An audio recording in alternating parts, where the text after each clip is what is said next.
तो दोस्तों स्वागत है आपका हमारे चैनल मूवी सीन्स में। सोचिए कैसा होगा अगर हम मरने के बाद भी ना मरे, क्योंकि हमारे दिमाग को बचाकर एक रोबोट की बॉडी में फिक्स कर दिया जाए। अरे बड़ी अजीब सी बात है। आज की मूवी जंग ई में हम ऐसा ही कुछ देखेंगे। ये मूवी फ्यूचर की है, जब क्लाइमेट चेंज होने की वजह से सी का लेवल इतना ज्यादा राइज हो गया था कि ह्यूमन स्पेस को अपना घर बनाने का डिसाइड करते हैं। अर्थ और मून के ऑर्बिट के बीच में शेल्टर्स बनाए जाते हैं और सभी ह्यूमंस को वहाँ पर शिफ्ट किया जाता है। कुछ शेल्टर्स के लोग इन सब को अपने आप से अलग करते हैं और अर्थ और बाकी शेल्टर्स पर अटैक कर देते हैं। इससे एक नया वॉर शुरू हो जाता है। उन्हें हराने के लिए जो ह्यूमंस अर्थ पर हैं वो अलग अलग एक्सपेरिमेंट्स करके नए हथियार बनाने की कोशिश करते हैं। हम देखते हैं कि ढेर सारे रोबोट्स इधर उधर पड़े हुए हैं और उन्हीं के बीच में जंग ई नाम की औरत होश में आती है। वहाँ कुछ रोबोट्स आकर उसे शूट करने की कोशिश करते हैं, जिनसे वो काफी देर तक लड़ती है और उन्हें मार गिराती है। तभी वहाँ डॉग जैसा रोबोट आकर जंग ई को शूट करता है। उनके बीच लड़ाई होती है। जब वो देखती है कि स्पेस में भी वॉर चल रहा है, वो किसी तरह रोबोट को भारी मटेरियल्स के नीचे दबा देती है और उसकी बैटरी पर शूट करने ही वाली थी कि उसकी नजर एक डॉल पर पड़ती है और वो डिस्ट्रैक्ट हो जाती है। इतने में कुछ रोबोट्स उसे शूट कर देते हैं, जिससे वो गिर जाती है। वो देखती है कि उसके हाथ रियल नहीं है और ये देखकर वो हैरान हो जाती है। हमें एक अलार्म सुनाई देता है और वो फ्रीज हो जाती है और ये जगह एक छोटे से रूम में चेंज होने लगती है। जंग ई एक वायर से कनेक्टेड है। वहाँ 3 लोग आते हैं जो बात करते हैं कि हर बार इसी पॉइंट पर आकर ये मर जाती है। कुछ देर बाद वहाँ पर उनकी टीम लीडर यून आती है। ये लोग जुंगी की वायर हटाते हैं, जिसके बाद वो उनके साथ चलती है। जुंगी को एक लिफ्ट में भेजा जाता है जहाँ उसकी बॉडी के पार्ट्स हटने लगते हैं और जब वो एक रूम में पहुँचती है तो उसकी बॉडी का सिर्फ ऊपर वाला पार्ट हमें दिखता है। अगले सीन में हम सांगहो को देखते हैं, जो कि क्रोनॉइड कंपनी का डायरेक्टर है। ये काफी ज्यादा फनी इंसान है। आज आर्मी के ऑफिशियल्स आने वाले हैं इनके प्रोजेक्ट को देखने के लिए, जिसके बाद डिसाइड होगा कि ये कंटिन्यू करेंगे या नहीं। इसी की तैयारी ये लोग कर रहे थे। सभी ऑफिशियल्स आते हैं और उन्हें एक क्लिप दिखाई जाती है कि किस तरह अर्थ डिस्ट्रॉय होने लगी थी। फिर हमें दिखाया जाता है कि जंग ई जब जिंदा थी तो वो एक वॉर हीरो थी, जिसने काफी सारे वॉर्स जीतने में हेल्प की थी। उसके ढेर सारे मिशन सक्सेसफुल हुए थे। इसी वजह से जंग ई उस टाइम की काफी फेमस सोल्जर थी। इसीलिए आम लोग भी उसके फैंस थे और उसे काफी पसंद करते थे। लेकिन 35 साल पहले उसका एक मिशन फेल हो गया था, जिससे वो कोमा में चले गई थी। उसके बाद क्रोनॉइड कंपनी ने उसके ब्रेन का डाटा कॉपी किया और इसकी हेल्प से वो लोग एक बहुत एडवांस कॉम्बैट एआई बना रहे हैं, जिसके पास जंग ई की खतरनाक कॉम्बैट स्किल्स और उसके जैसी लॉयलिटी और डिटर्मिनेशन भी होगी। और इसी प्रोग्राम को हम जंग ई के नाम से जानते हैं। युन, जो कि जंग ई प्रोजेक्ट की टीम लीडर है, वो असल में कैप्टन जंग की बेटी है। ये सारे ऑफिशियल्स इन सब बातों में इंटरेस्ट नहीं ले रहे थे। ऑफिशियल्स कहते हैं कि जंग ई अगर वो मिशन कंप्लीट कर देती तो वॉर 40 साल पहले ही ओवर हो चुका होता। वो लोग इस प्रोजेक्ट पर कई सवाल उठाते हैं, लेकिन युन उन्हें बिलीव दिलाती है कि उनका एआई जरूर कामयाब होगा। वो चाहती है कि लोगों को आज भी उसकी माँ पर प्राउड फील हो। अगर वो लोग चाहते हैं कि उनका प्रोजेक्ट अप्रूव हो जाए तो उसके लिए उन्हें पहले इस आखिरी स्टिमुलेशन को कंप्लीट करना होगा और वो लोग वहां से चले जाते हैं। वहां क्रोनॉइड कंपनी के चेयरमैन का पोर्ट्रेट होता है, जिसे देखकर डायरेक्टर कहता है कि ये काफी महान इंसान है। यून की मां के मरने के बाद चेयरमैन ने ही उसकी जिम्मेदारी ली थी। अब यून और एक आदमी लैब में जाते हैं जहां वो जुंग के माइंड को एक्टिवेट करते हैं, जिससे वो उड़ जाती है, लेकिन काफी दर्द में होती है। जुंग देखकर काफी हैरान होती है कि उसके हाथ पैर नहीं हैं। वो दर्द से काफी चिल्ला रही थी। यून उसके पेन लेवल को डिक्रीज कर देती है।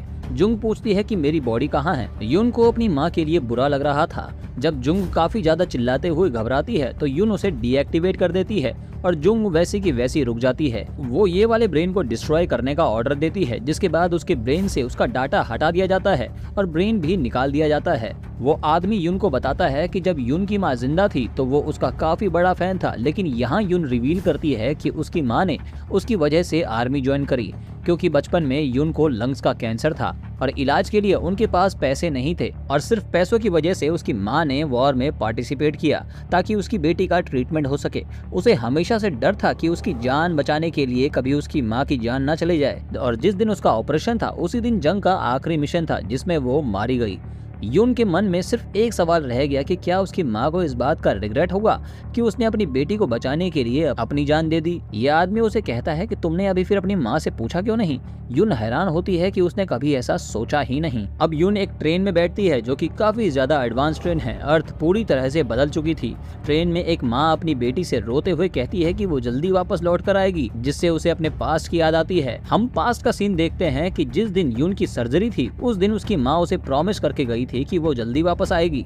वो जाते हुए उसे हग करके उसके गाल पर अपना गाल मिलाते हुए जाती है। यून एक डॉक्टर के पास जाती है जहाँ पर उसे पता चलता है कि उसका कैंसर वापस आ चुका है और उसके पास अब सिर्फ 3 महीने का समय बचा है, जिसके बाद वो मर जाएगी। वो उसे ऑफर करता है कि यून अपने ब्रेन का डाटा एक एआई बॉडी में ट्रांसफर कर सकती है, जिससे वो मरने के बाद भी जिंदा रहेगी। वो उसे 3 टाइप के प्रोसीजर्स के बारे में बताता है, जिसमें टाइप ए में उसे नॉर्मल ह्यूमन बीइंग की तरह सभी राइट्स दिए जाएंगे, जो कि काफी ज्यादा महंगा है। टाइप बी में गवर्नमेंट के पास आपके ब्रेन का डाटा एक्सेस करने की हमेशा परमिशन रहेगी। और टाइप सी के बारे में तो यून खुद भी जानती है कि इसमें आपके ब्रेन को कंपनी जैसे चाहे वैसे यूज कर सकती है, जिसका मतलब कि आप जिंदा तो होंगे लेकिन उनके गुलाम बनकर रहेंगे। और टाइप सी प्रोसीजर बिल्कुल फ्री है। यून की माँ को भी टाइप सी वाला प्रोसीजर दिया गया था, इसीलिए कंपनी उसे अपने अकॉर्डिंग यूज करती है। यून कहती है कि वो सोच कर बताएगी। ये डॉक्टर खुद भी एक एआई ही था। इसके बाद हमें पास्ट का सीन दिखाया जाता है, जब जुंगी की माँ के पास नोरॉइड कंपनी से कुछ लोग आए थे जो उसे समझाते हैं कि उसकी बेटी अब नहीं बचेगी।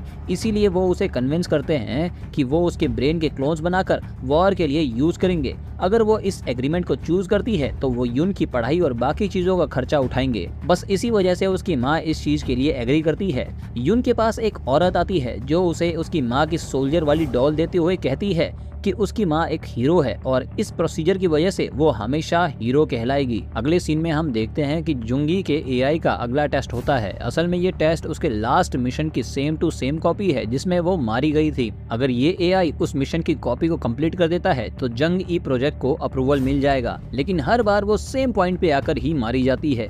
ये 18th टेस्ट होता है जिसमें डायरेक्टर चाहता है कि इस बार टेस्ट की शुरुआत पैर पर गोली मारने से करनी चाहिए। ब्रेन में पेन वाला पोर्शन रेड से शो होता है। पैर पर गोली लगने की वजह से ब्रेन में रेड कलर अलर्ट हो जाता है। वो उन सभी रोबोट्स को मारती है और ग्रीन वाला पार्ट रेड वाले पार्ट को कवर करने लगता है, लेकिन आखिरी में उसे रोबोट पकड़ लेता है और उसका पेन बढ़ने लगता है। लेकिन अचानक कुछ अजीब होने लगता है। एक अनआइडेंटिफाइड एरिया उसके ब्रेन में एक्टिवेट होता है और वो सबको मारने लगती है। सब लोग हैरान हो जाते हैं कि वो काफी तेजी से सबको मार रही थी, लेकिन अचानक उसके सर पर गोली लगने की वजह से वो मर जाती है। इस अनआइडेंटिफाइड एरिया को येलो कलर करने को कहा जाता है। डायरेक्टर को लगता है कि अब उनका एआई कामयाब होने की राह पर है। जुंगी के ब्रेन के डाटा के क्लोन से उसके कई सारे एआई बनाए जाएंगे, जिसका काम काफी तेजी से चल रहा है। डायरेक्टर से मिलने के लिए कंपनी का चेयरमैन आया है, जिससे मिलने वो दोनों जाते हैं। लेकिन अचानक रूम में एंटर होते ही डायरेक्टर फ्रीज हो जाता है और यून देखकर शॉक हो जाती है जब उसे पता चलता है कि वो एक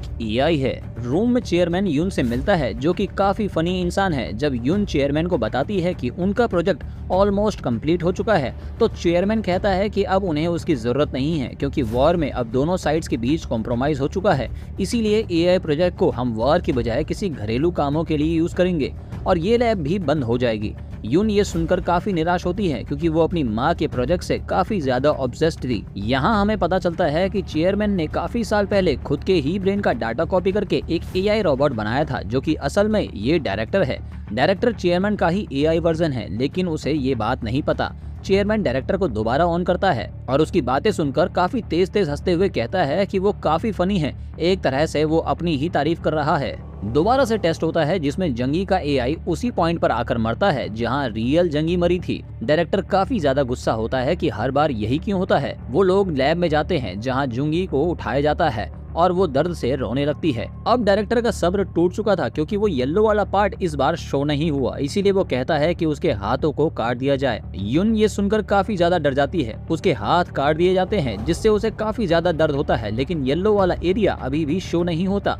तो वो अंदर जाकर उसके पैर में गोलियां मारने लगता है, ये सोचकर कि येलो वाला पार्ट शो होगा, लेकिन कुछ नहीं होता। यून फाइनली कहती है कि आज के लिए काफी है। डायरेक्टर गुस्से में उस पर गन तान देता है और यून भी बिना डरे उसके सामने खड़ी रहती है कि उसे चेयरमैन का बुलावा आता है और वो वहाँ से चला जाता है। इसके बाद यून अकेले एक रूम में बैठी होती है जब उसे एक नोटिफिकेशन आता है, जिसे देखकर वो एक टीम मेंबर के रूम में जाती है। अंदर जाकर वो देखती है कि उसकी माँ का एआई वहाँ पर बिना कपड़ों के खड़ा था। वो उसे ढक देती है और कुछ देर शॉक होती है और फिर गुस्से में उस आदमी की गर्दन पकड़ लेती है। वो आदमी बताता है कि उसे ऑर्डर्स मिले थे कि जंग ई प्रोजेक्ट बंद हो चुका है, इसीलिए अब उस एआई को सेक्स टॉय के लिए टेस्ट किया जाए। ये सुनकर यून का दिल फट जाता है और वो रोने लगती है। वो आदमी उसे कहता है कि उसकी माँ का एआई टाइप सी है, इसीलिए उसे वो जैसे चाहे वैसे यूज कर सकते हैं। यून की नजर अपनी माँ की डॉल पर पड़ती है और वो रोते हुए वहाँ से चली जाती है। दूसरे रूम में डायरेक्टर भी उदास होता है क्योंकि उनके प्रोजेक्ट का एंड हो चुका है और अब उन लोगों को वहां से जाना होगा। डायरेक्टर को गुस्सा भी था क्योंकि इस प्रोजेक्ट के लिए उसने काफी मेहनत की थी, लेकिन वो कामयाब नहीं हो पाया। यून टेस्ट से पहले अपनी माँ के एआई के पास जाकर उसका पेन वाला सेक्शन बंद करती है ताकि उसे पेन ना हो और फिर उसे एक्टिवेट करती है, जिसके बाद जुंगी उड़ जाती है। इस समय जुंगी कोई एआई नहीं बल्कि रियल जुंगी है। युन उससे अनजान बनकर बात करती है। वो उसे झूठ कहती है कि उसका मिशन कंप्लीट हो चुका है और वो अब मरने ही वाली है। वो उसे दिलासा देती है। जब जुंगी भी इमोशनल हो जाती है, यून उसे डीएक्टिवेट करने ही वाली थी, तभी उसकी माँ उसे रुकने के लिए कहती है और अचानक उसके ब्रेन में येलो कलर दिखने लगता है। यून हैरान हो जाती है। जुंगी सैड होकर उससे कहती है कि उसकी बेटी की आज सर्जरी थी, तो क्या वो सर्जरी सक्सेसफुल हुई? येलो वाला पार्ट बढ़ने लगता है। वो कहती है कि वो इस वॉर के बाद जल्दी से अपनी बेटी के पास जाना चाहती थी। यून रोते हुए उसे बताती है कि उसकी बेटी की सर्जरी सक्सेसफुल हो गई थी। उसकी माँ भी रोने लगती है। हमें पता चलता है कि उसकी बेटी ने उसे एक डॉल दी थी, लेकिन लड़ाई के दौरान उससे वो कहीं खो गई थी। यून ये सुनकर रोने लगती है कि उसकी माँ उसे आज भी उतना ही प्यार करती है और यही डॉल है जिससे लड़ाई के समय जुंगी डिस्ट्रैक्ट हो गई थी। वो उससे और बात कर रही होती है कि यून उसे डीएक्टिवेट करके काफी देर तक काफी तेज तेज रोने लगती है। उसे ये भी पता चल चुका था कि येलो वाला पार्ट उसके ब्रेन में तब शो होता है जब वो उसे याद करती है। अब हम अगले दिन का सीन देखते हैं जब एक लास्ट ट्रायल होगा और यून इस दिन के सिमुलेशन को खुद स्टार्ट करना चाहती है। वो सबसे पहले उसके येलो वाले पार्ट को डिलीट कर देती है। वो उसे एक्टिवेट करने से पहले उसके कान में उसे अलर्ट रहने को कहती है। आखिरी स्टिमुलेशन शुरू होता है और दोबारा वो काफी देर सबको मारती है, लेकिन आखिर में वो दोबारा उस जगह पर आकर मर जाती है। इस बार डायरेक्टर को वैसे भी उम्मीद ही नहीं थी। वो वहाँ से बाहर चला जाता है। टीम मेंबर्स जुंगी को उठाते हैं और वो तीनों साथ चलने लगते हैं। डायरेक्टर को कुछ रियलाइज होता है और वो आधे रास्ते से ही वापस आकर रिकॉर्डिंग देखता है, जिससे उसे पता चलता है कि जुंगी को इस बार गोली लगी ही नहीं थी। इसका मतलब है कि वो अभी एआई नहीं बना बल्कि जुंगी के रूप में ही घूम रही है। वो इमरजेंसी अलार्म को एक्टिवेट कर देता है। इधर हम देखते हैं कि जुंगी दोनों मेंबर्स को मार देती है। जब लैब में कोई टाइम से नहीं आता तो डायरेक्टर रोबोट्स को लड़ाई के लिए एक्टिवेट कर देता है। यून दूसरी लैब में जाकर मेन सर्वर से अपना डिवाइस कनेक्ट करती है और अपनी माँ के ब्रेन का ओरिजिनल डाटा पूरे सर्वर से डिलीट कर देती है, जिससे अब कोई भी उसकी कॉपी नहीं बना पाएगा। अब उसकी माँ का सिर्फ एक ब्रेन है जो कि इस समय उस एआई के अंदर है। जुंगी एक रूम में पहुंचती है जहां वो देखती है कि उसकी तरह दिखने वाले ढेर सारे एआई बन रखे थे। वो उन्हें देखकर थोड़ा कंफ्यूज होती है। तभी वहां रोबोट्स उसे पकड़ने के लिए आ जाते हैं। उनके बीच काफी देर तक लड़ाई होती है, जिसमें जुंगी पहले तो उन्हें मारती है, लेकिन आखिर में वो उसका हाथ काट देते हैं। जब वो उसे मारने वाले थे तब तक यून आकर पीछे से रोबोट को डीएक्टिवेट कर देती है और अपनी माँ को बताती है कि वो उसकी हेल्प करने के लिए आई है। बेचारी जुंगी को ये नहीं पता कि वो असल में उसकी बेटी है। रोबोट्स वहां आते ही जुंगी को शूट कर देते हैं और हम देखते हैं कि एक रोबोट यून को लेकर वहां से बाहर चला जाता है। रोबोट्स को कैमरा में देखकर पता चलता है कि यून ने जुंगी का ब्रेन निकालकर दूसरे रोबोट में डाल दिया था। यून उसे अपने साथ ट्रेन में ले जाती है और अपनी माँ से कहती है कि वो हमेशा के लिए यहाँ से कहीं दूर चले जाए ताकि वो फ्री हो सके। लेकिन वहाँ पर डायरेक्टर गन लिए पहले से ही मौजूद होता है। जब जुंगी उससे लड़ने वाली होती है तो डायरेक्टर उसे कहता है कि अगर वो आगे आई तो वो उसकी बेटी को जान से मार देगा। ये सुनकर जुंगी शॉक्ड होती है कि ये उसकी बेटी है। यून कहती है कि उसने उसके दिमाग से अपनी मेमोरी डिलीट कर दी है, लेकिन वो उसे शूट कर देता है और जुंगी उसे मारने लगती है जब उसकी आंख में गोली लगती है और डायरेक्टर को पता चलता है कि वो खुद भी ह्यूमन नहीं बल्कि एक एआई है। पहले तो उसे काफी देर तक यकीन नहीं होता। उसके बाद वो पागलों की तरह जुंगी से लड़ने लगता है और तभी दूसरी ट्रेन से और ज्यादा रोबोट्स वहां आ जाते हैं। वो सब जुंगी को मारने लगते हैं, लेकिन जुंगी सबसे लड़ते हुए सभी को मार देती है। काफी देर तक लड़ाई चलती है और आखिर में डायरेक्टर भी ट्रेन के साथ नीचे गिर जाता है, जहाँ पर काफी बड़ा धमाका होता है। जुंगी यून के पास जाती है। जब वो उसे कहती है कि वो अपना ध्यान रख लेगी, वो उसे यहाँ से जाने को कहती है ताकि वो फ्री होकर जी सके। वो रोती है और अपनी माँ को वहाँ से जबरदस्ती जाने को कहती है। जुंगी आखिरी बार उसके गाल से गाल मिलाती है, वैसे ही जैसे बचपन में किया करती थी। यून रोने लगती है और जुंगी वहाँ से भाग जाती है। यून बेचारी फाइनली अपनी माँ को बचा चुकी है। उसकी माँ एक पहाड़ के ऊपर खूबसूरत सनराइज देखती है और इसी के साथ ये मूवी यहीं पर खत्म होती है। अगर आपको पसंद आई तो आप हमें कमेंट करके जरूर बताएंगे। हमारे चैनल को सब्सक्राइब और वीडियो को लाइक किए बिना आप नहीं जाएंगे। Thank you so much.